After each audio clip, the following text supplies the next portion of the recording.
Hello everyone, today I will be attempting to beat Assassin's Creed Brotherhood without killing any enemies. Considering the title of the game, this challenge will probably be impossible to complete. However, let's at least see how many enemies you're absolutely forced to kill in order to complete the game. Before we begin, let's go through the rules of the challenge, and they are pretty simple. The first one is that I only have to complete the main story of the game. The second one is that only the kills made by me count, meaning that if an ally kills an enemy, this kill is not counted, as most of the times I have no control over my allies and stopping them from killing enemies would be impossible. And the third rule is that cutscene kills do not count because I have no control over Ezio's actions during those moments, and I cannot stop him in any way from killing anyone. And now that the rules are out of the way, we can begin with the challenge. Our story begins with Ezio committing a few cutscene murders, and this is exactly why I do not count cutscene kills, because I would have literally failed the challenge before even playing the game. Ezio tries to fight with Cesare Borgia, and after a quick time event he is brought back to the Vatican right after Assassin's Creed 2's ending.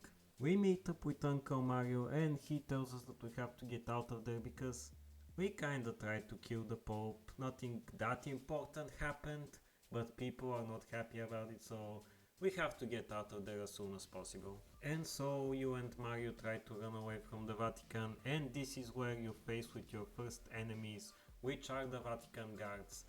Now, they're not the strongest enemies and usually you would have no issues facing them. However, this time, in order to not kill them, you only have to use your fists and feet in order to fight them, because otherwise you would kill them.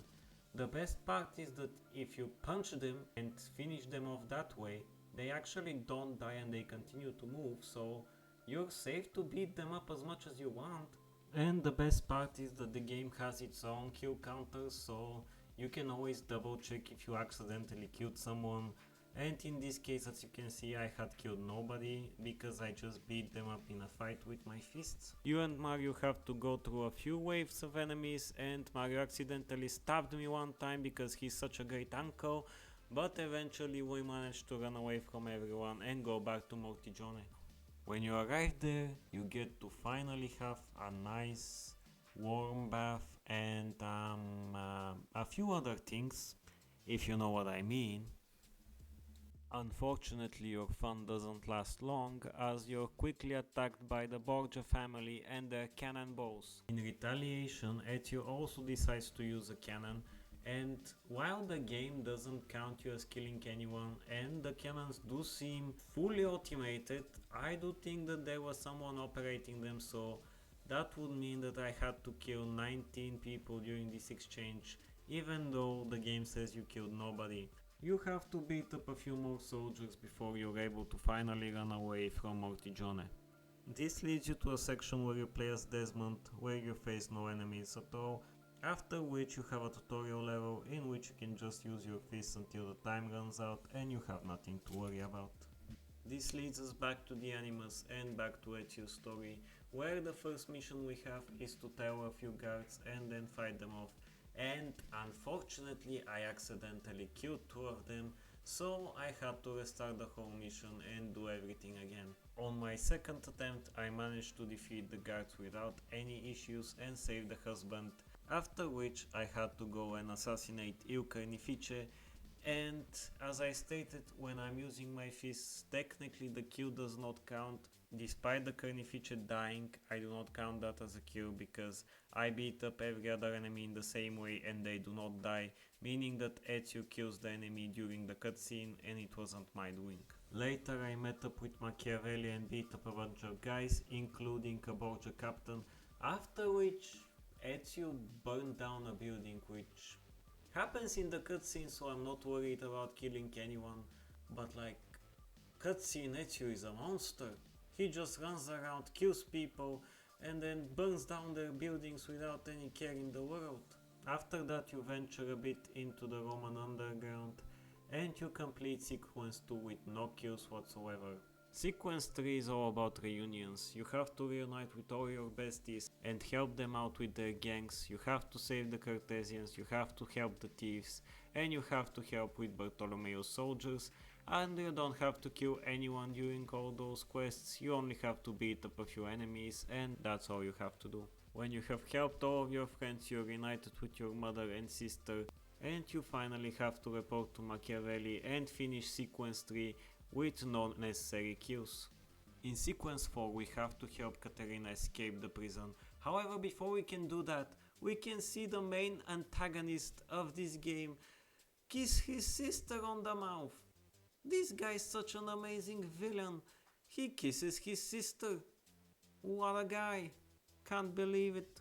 Trying to recover from the horrors I saw, I decided to beat up a few guards for no reason, after which I decided that it was the best idea to kidnap the sister, because otherwise who knows what that guy is gonna do to her.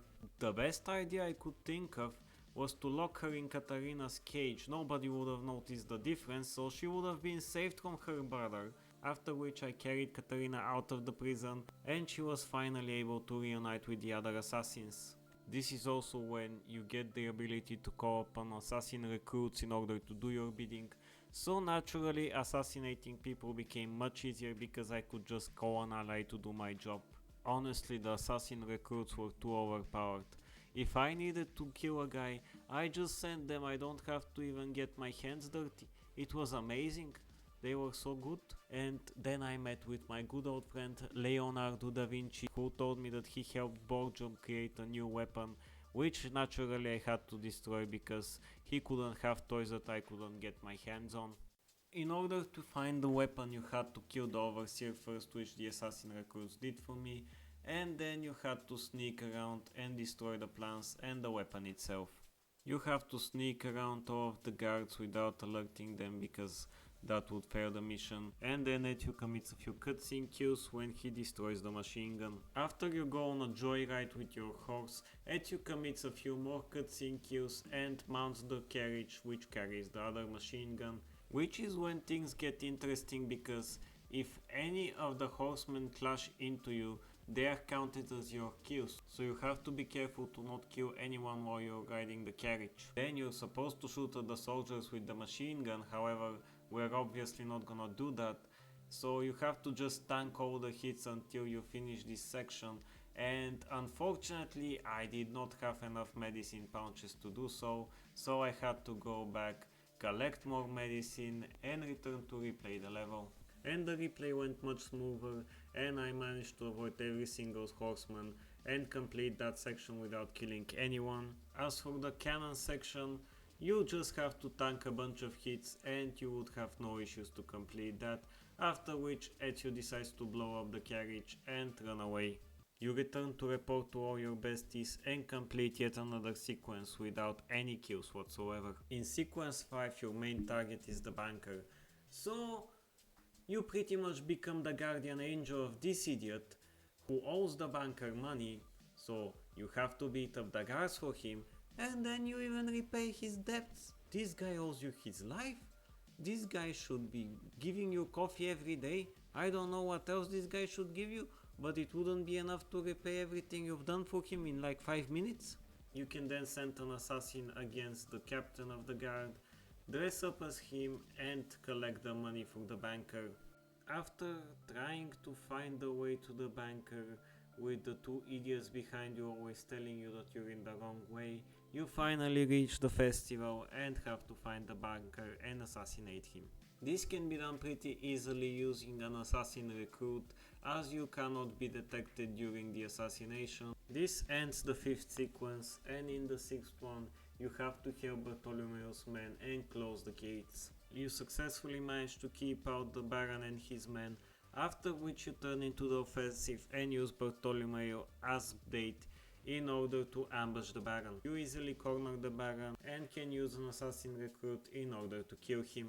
Sequence 7 is next, and in here Lerope has decided that Machiavelli is definitely the traitor and wants to kill him, even though Ezio tries to keep the peace. You assist with saving the thieves, after which you have to chase Micheletto and kill his friends before they can reach the play. This could easily be done with the help of your assassin recruits, and after you're done neutralizing all of his friends, you have to go to the Colosseum and participate in the play. There, you're seemingly forced to kill Micheletto yourself because otherwise he would kill the actor playing Jesus. You cannot call upon anyone to do your bidding this time, you have to do it yourself. And even though Ezio quite literally stabs the guy with his hidden blade, he doesn't actually kill the guy because, as he puts it, he's so terrible at his job that he's a bigger burden to Borgia alive than dead. Imagine how useless you have to be in order for an assassin to refuse to kill you because you're so useless. After this, Ezio has to carry Jesus to the doctor and chases the traitor who betrayed them in Mortigione. And honestly, this guy was either an Olympic gold medalist in sprinting or Ezio is just extremely slow, because in any normal race I wouldn't have caught him. This guy just decided to run sideways at one point, and that's the only reason I managed to catch him. Finally, to end sequence 7, we report to the besties again and even induct Claudia into the Assassin Order. Sequence 8 begins with you wanting to retrieve the Apple of Eden, and before you can do that, you watch Cesare commit war crimes against his family again by killing his own father. He then goes on to choke his sister, but at least decides that this is not appropriate next to his father's corpse. At least we're safe from that. Naturally, when Cesare left, I went downstairs in order to flex in Rodrigo's face one last time. He may be dead, but that doesn't make me less petty. I even flexed in his daughter's face. After I was done having fun with the Borgia family, I went on to retrieve the Apple of Eden, and honestly I regretted that decision from the moment I did it. This is because for some reason Ezio decides that you can only use the Apple of Eden in order to fight from this point on. I don't know why, he just decides that his fists are no longer good enough, he has to use the goddamn apple, and you have to kill 5 guys in order to move forward. And the issue is that when you use the apple, even though the guys continue moving, the game counts this as killing them.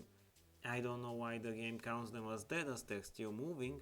I wouldn't count them as dead, but for the sake of the argument you can count these 5 kills that I make, because I cannot even call my assassin recruits for some reason. I guess they betrayed me as well. At least they're back for the next mission where you can use them to kill 7 more guys, at least you don't have to kill these idiots. And then in order to end the sequence, you and the besties face against Borgia.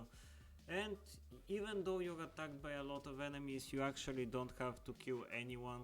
You can just run around until the 2-minute timer runs out. And then finally the guy is arrested for all the incest he has done. This ends the 8th sequence, and you can either count it as 5 necessary kills because the game counts it, but I personally wouldn't count them because after all the bodies were still moving, so they weren't dead in my book. We're finally at the 9th sequence of the game, and considering that I can use my fists again, everything was very easy, apart from the fact that Cesare had like a million health points and it took a while to defeat him. In the end, Ezio commits one last cutscene kill and throws Cesare off a cliff. This is where the 9th sequence and Ezio's part of the game finish, but we have one last chapter to do with Desmond before we're able to finish the game. Desmond's part is pretty straightforward, you just do some parkour and reach to the Apple of Eden, and that's where the game ends, right? Nah, there's a final cutscene where you're forced to kill your bestie for the whole first 3 Assassin's Creed games who helped you so much, you have to kill her. And that's your last kill you have to commit during the game. Well done, Desmond. I also like how you literally stare into her soul while you do it. You couldn't have had a more perfect kill on the poor girl. Good job, man. Anyway, this ends our run, and what's the least number of enemies you have to kill in order to complete Assassin's Creed Brotherhood? Well, it's kinda difficult to say. Well, the previous game was pretty definitive about the number. This one you can argue about anything from 1 kill all the way up to like 34. And the reason for that is that technically you could argue that the cannons at the start of the game had no people controlling them, they were fully automated, we saw no one operating them, so technically you may have just destroyed the cannons and nobody died from that. The only kill you cannot argue for is the one you do to Lucy, so you could argue that Ezio did a full pacifist run without any kills whatsoever, because the victims for the Apple of Eden were still moving and the assassin recruits were killing the other people that you absolutely had to kill. Personally, I think that the number is 20, 19 from the cannons at the start of the game and Lucy in the end, because I consider the assassin recruits as allies and the Apple of Eden victims were still moving, meaning they were undead. For that reason, I think that 20 is a fair number as the minimum amount of enemies you have to kill in order to complete the game. But let me know what you think in the comments. Thank you for watching and I'll see you in the next video. Bye!